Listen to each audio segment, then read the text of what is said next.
Honey, what are you doing? She's got on the dress she made. Oh, come on! Lucille Ball's final interview left everyone in tears. You thought you knew Lucy, the queen of comedy. But the truth behind her laughter is a story filled with heartbreak, regrets, and a loneliness millions never suspected. For decades, Lucille Ball didn't just make people laugh, she was laughter. Her fiery red hair, her infectious grin, and that unmistakable sparkle in her eyes lit up every living room, every Monday night across America.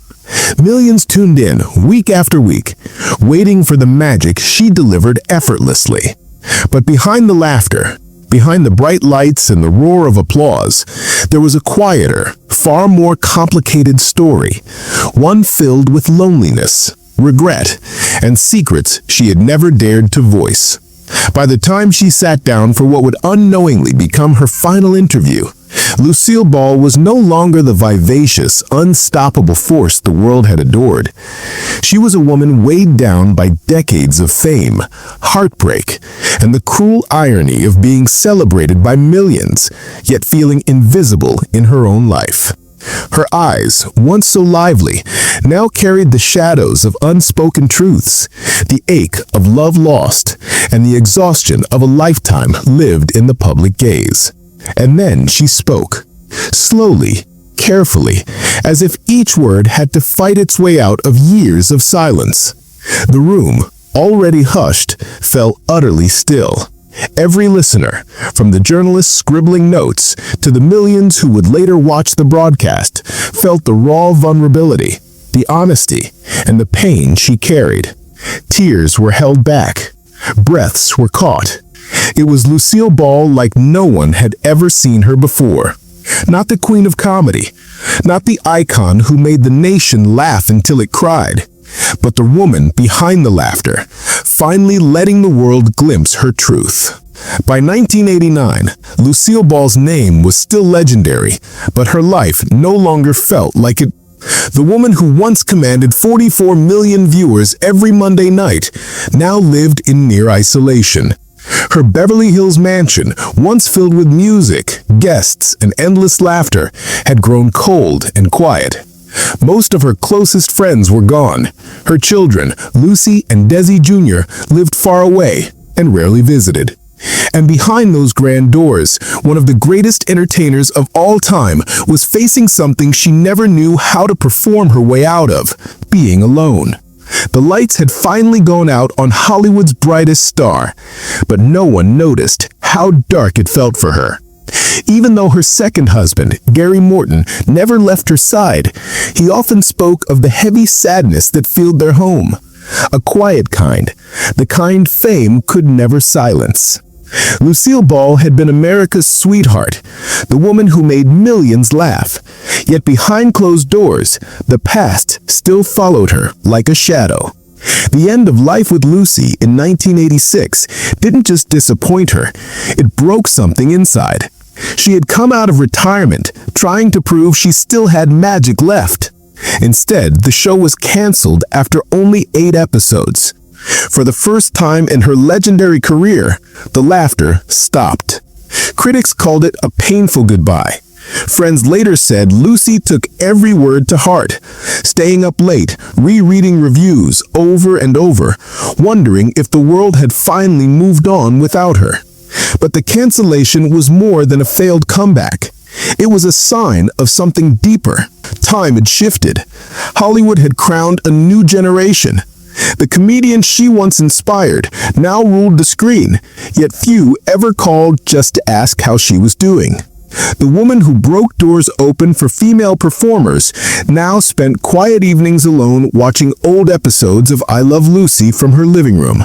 Sometimes she'd laugh softly at her younger self, and just as quickly wipe away a tear. Her body was slowing down too.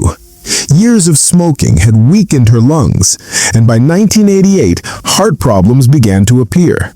Still, Lucy refused to show weakness.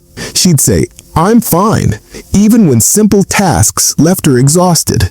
When friends begged her to rest, she'd reply, I don't know how to stop. That stubborn fire once built her empire. Now it was all she had left. But the story didn't begin there. Lucille Desiree Ball was born on August 6, 1911, in Jamestown, New York, a small-town girl destined to rule Hollywood. Yet her childhood was far from the glamorous fairy tale people imagined. When she was only 3 years old, tragedy struck. Her father, Henry Ball, a hard-working telephone lineman, became seriously ill after working long hours in brutal winter conditions during a storm. His health declined quickly. On February 28, 1915, he passed away at just 27 years old. And for Lucille, that loss became a wound time could never fully heal. It all started with a single moment she could never forget, her mother crying, a picture frame crashing to the floor, and a small bird trapped inside their home with no way out. To young Lucille, that bird wasn't just a bird. It became a symbol of fear that followed her for life. From that day on, she couldn't stand anything that even looked like one. Not live birds, not drawings, not patterns on wallpaper. Friends later said she would even refuse hotel rooms if there were bird designs on the walls. But for Lucy, that memory wasn't superstition. It was grief. Her mother, Dee, was young, overwhelmed, and pregnant with Lucy's baby brother, Fred. Struggling to survive, she sent Lucille away to live with relatives, while she tried to put her life back together. From that moment, Lucy grew up feeling like a visitor in her own world, never fully belonging anywhere. When her mother later married Ed Peterson, life didn't suddenly become warm or easy. His parents were strict, distant. They even banned mirrors in the house, afraid the children might grow vain. Years later, Lucy would say those rules taught her something important. How to wear a smile when things weren't okay. How to perform even when her heart felt heavy. Then came another moment that changed everything. When Lucy was 12, an accident during backyard target practice ended in tragedy. A neighbor's young son was seriously injured. The family sued, and they won. Overnight, Lucy's family lost their home, their belongings, their security. Her grandfather, crushed by guilt, never truly recovered. Lucy would later say, "One accident destroyed us." It became a shadow behind all her future success, even behind the bright laughter of I Love Lucy. By the time Lucille Ball reached her late 20s, she had already faced more heartbreak than applause. She went to New York chasing her dream, only to be told by her teachers at the John Murray Anderson School of the Dramatic Arts that she simply didn't have what it takes. They saw no talent. History would prove them completely wrong. They told her she wasn't worth the money. One dance instructor even sent her home and warned her mother not to bother paying for more lessons. Years later, Lucy would call that moment her greatest humiliation and her greatest fuel. "All I learned there," she once said, "was how to be frightened." But she didn't quit. In 1928, she returned to New York with nothing but stubborn hope. She worked as a model just to survive, then packed up again and headed west to Hollywood. By the 1930s, people around the studios knew her as the queen of the B-movies. She appeared in over 75 films, most of them tiny roles. A chorus girl, a sidekick, the girl who never got the spotlight. But Lucy treated every set like a classroom. She learned timing, she learned posture, she learned control. Even when the industry overlooked her, the camera never did. Then, in 1940, everything shifted. On the set of Too Many Girls, she met a young Cuban band leader named Desi. He was magnetic, bold, impossible to ignore. Between shots, they danced. Between scenes, they laughed. Just months later, they shocked everyone by eloping in Connecticut. Most people said it wouldn't last, and in many ways, they weren't wrong. Desi drank too much, stayed out too late, and had a wandering eye. Lucy, who had spent her whole life searching for stability, found herself pulled back into chaos. But she loved him fiercely, and more than that, she believed that if they worked together, they could hold their world together. Out of that belief came I Love Lucy. When CBS decided in 1951 to turn her radio show, My Favorite Husband, into a television series, Lucy made one demand. Desi had to play her on-screen husband. and that decision changed television forever. They said America wasn't ready for Lucy and Ricky. Networks balked, claiming viewers would reject an interracial couple. But Lucy wouldn't back down. Determined to prove them wrong, she and Desi took their act on the road with a live vaudeville tour. Their chemistry was electric, impossible to ignore. And finally, CBS relented. When I Love Lucy hit the air, the nation stopped. Every Monday night, millions tuned in to watch Lucy and Ricky Ricardo. And at its peak, the show drew 44 million viewers, more than watched the president deliver his address. Lucy's comic genius was unmatched. She could humiliate herself, bend reality for a laugh, deliver timing so precise it became a kind of magic. She wasn't just funny, she was the face of television comedy. But behind the laughter, her personal life was unraveling. Desi Arnaz's infidelity was a constant shadow, each rumor chipping away at her heart. On camera, they were America's perfect couple.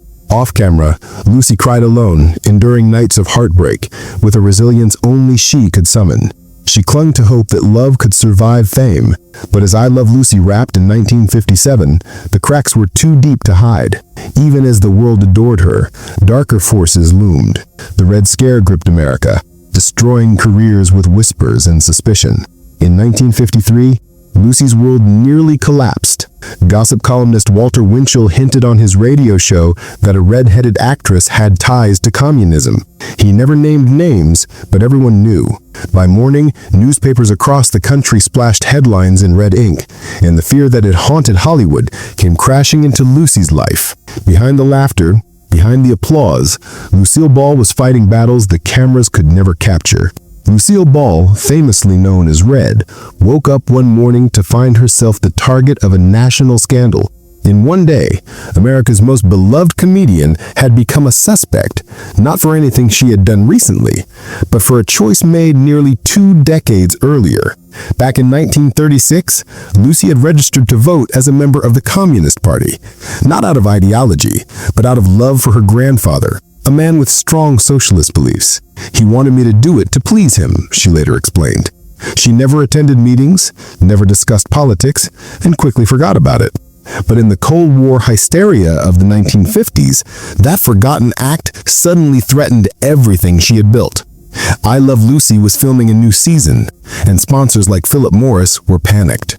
Millions of dollars were at stake, and the empire she and Desi Arnaz had built, Desilu Studios, could crumble overnight.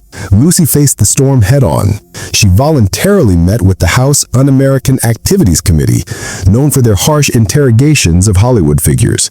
Calm, composed, she told the truth. She had registered only to please her grandfather, never voted as a communist, and had nothing to hide. I have never been a communist. I have never been involved in anything subversive in my life. Meanwhile, Desi took matters into his own hands. Before a live taping, he spoke directly to the audience and reporters, reassuring them. The only thing red about Lucy was her hair, and even that was harmless. Then, in a dramatic revelation, he announced that FBI Director J. Edgar Hoover had personally confirmed Lucy was cleared of all suspicion. The crowd erupted in applause. But victory on the public stage couldn't save their private lives. After I Love Lucy ended in 1957, Lucille Ball became one of the most powerful women in television. She and Desi owned Desilu Productions, the studio behind hits like Star Trek and Mission Impossible. Yet, success brought its own battles. Their marriage, once bound by love and ambition, descended into constant, cruel fights. As Lucy once said, we weren't fighting for love anymore.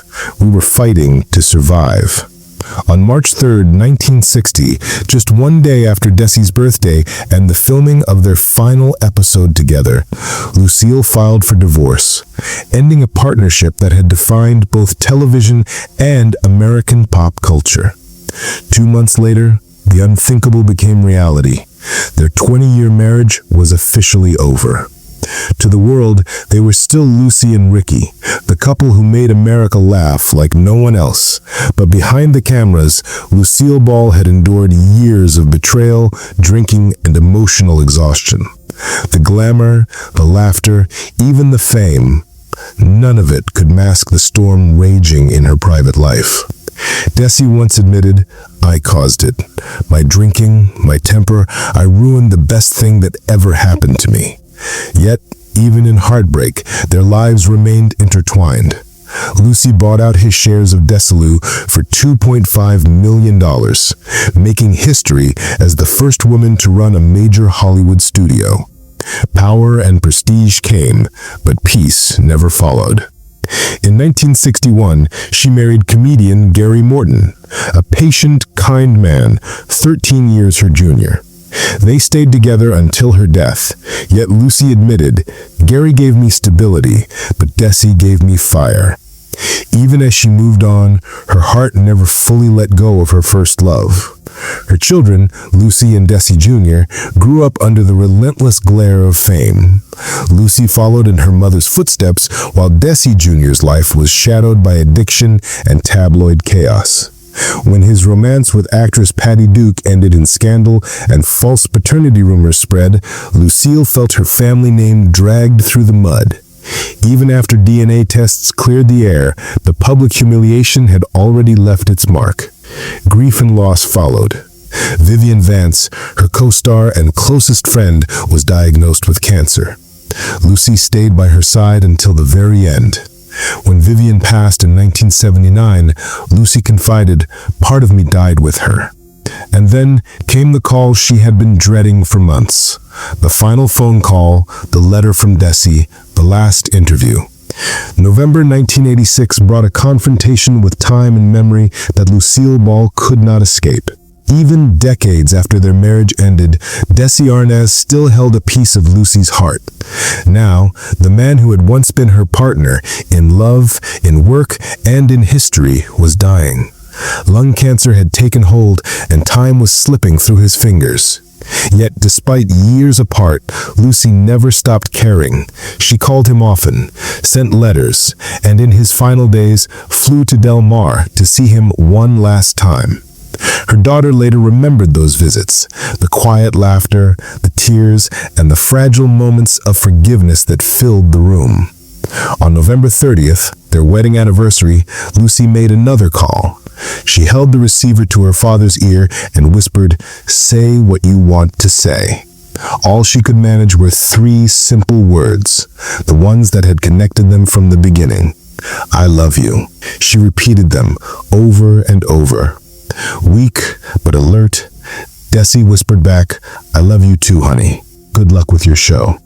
Just 2 days later, on December 2nd, 1986, Desi Arnaz died at the age of 69.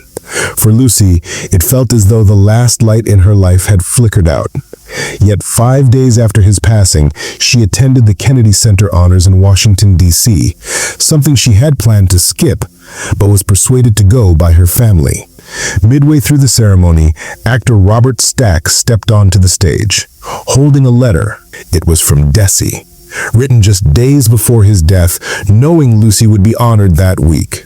Stack began to read, "The New York Times asked me to divide the credit for I Love Lucy between the writers, the directors, and the cast. I told them, give Lucy 90% of the credit and divide the other 10% among the rest of us. Lucy was the show.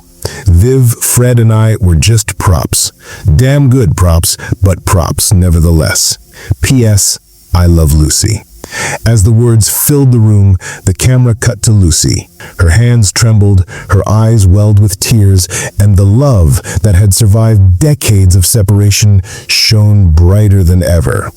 Gary Morton, her devoted second husband, held her hand tightly, offering comfort as President Ronald Reagan and First Lady Nancy Reagan looked on. The moment was heavy with history and emotion. For the first time in public, Lucille Ball, the fiery redhead who had made millions laugh, who had turned living rooms into theaters with her antics, broke down completely. Tears streamed down her face, and in that instant, the entire theater seemed to share in her grief. Every eye mirrored hers. It was as if the world collectively understood the depth of her journey, the highs and lows, the laughter and the heartache. And somewhere, in the quiet corners of her mind, she carried Desi's final words. a love letter disguised as a goodbye that still echoed through her heart. A few years later, in 1989, Lucy gave her final television interview. The camera captured a face that had grown thinner with time, a voice softened by years of living, yet her humor remained sharp, alive, unbroken. When asked what she most wanted people to remember about her, she paused, a quiet, reflective pause that seemed to hold the weight of decades, and then whispered, almost to herself, "For making people happy." The room fell utterly silent, and then, with the faintest of smiles, she added, "That's all I ever wanted." Those simple words were deceptively powerful, carrying the gravity of a lifetime devoted to bringing joy, of a career that shaped generations, and of a woman whose heart had known both immense love and profound loss. Months later, after suffering a heart attack and undergoing surgery, it seemed she might rally once more. But on April 26, 1989, her heart finally gave out. She was 77. Lucille Ball's story is a poignant reminder that even the brightest stars cast shadows behind their light. Laughter, as she knew so well, can hide a world of struggle, yet still inspire millions.